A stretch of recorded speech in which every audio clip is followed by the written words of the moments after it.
What's up? Good morning. So, tayo sa ito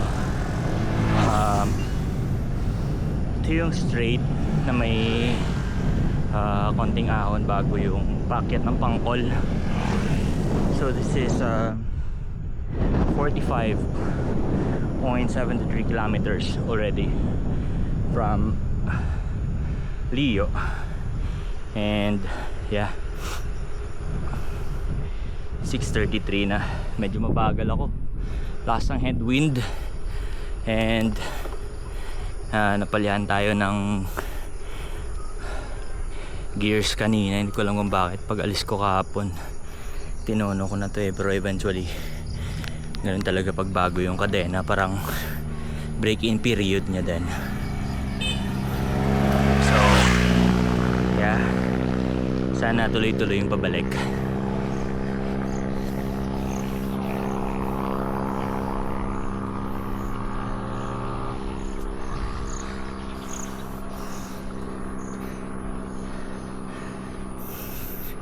You know, kitang kita na yung shade ng araw. Yun, tapos na ang ahon, balik flats, and then ahon na to. After nito ahon na ulit Pangkol. Sige well, ayan na siya.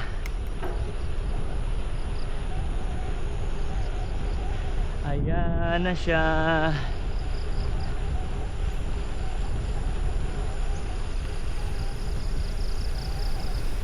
At magpapakilala tayong muli sa ahon na ito, since it's been a while bago ko siya nabalikan. Last na punta ko dito, naka-enduro bike pa ako, yung Tyran X3 ko na naka 170 travel na fork. Ngayon naka hybrid XC tayo, so mas convenient umahon. Yun, 11% kaagad.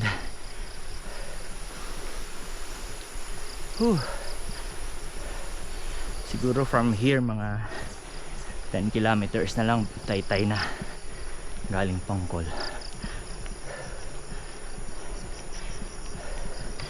12, 13. Whew. Buti na lang may rest dito. Yan yung rest tapos ahon ulit.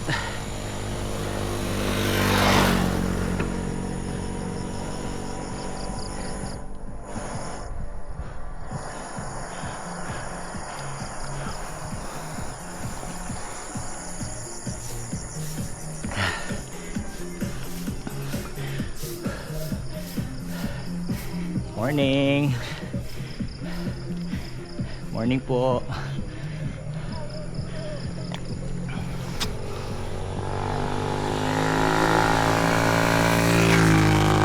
After rest, ayan na siya.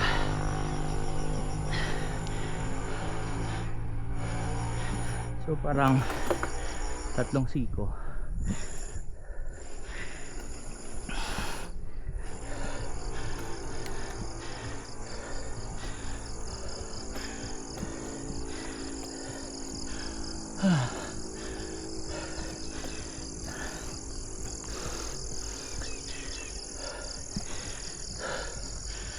Okay lang to, 13%.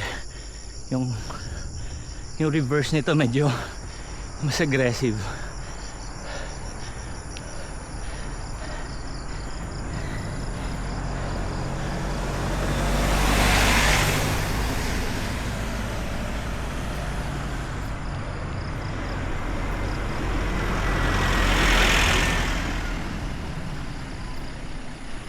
Na 13.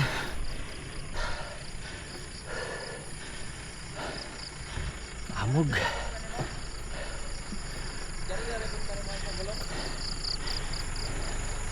Survive.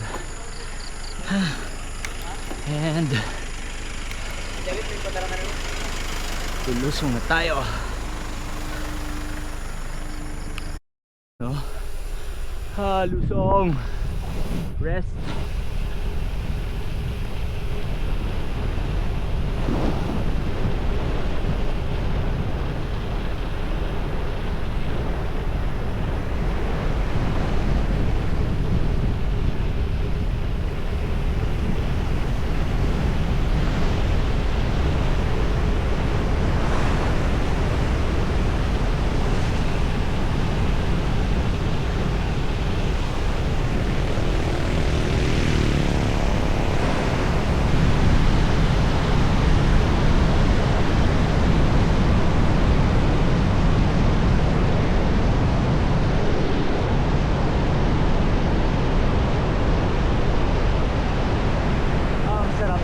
naman. Woo!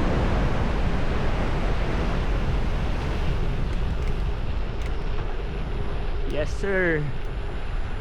Pagpahinga din yung legs. Ha! Good luck pauwi.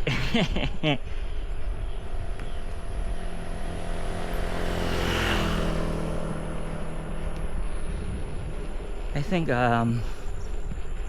kung mag-fit sa 50 km to mamaya ng by computer ko, I think from Leo to Pangpol proper dun sa may barangay hall, abuti ng 50 kilometers.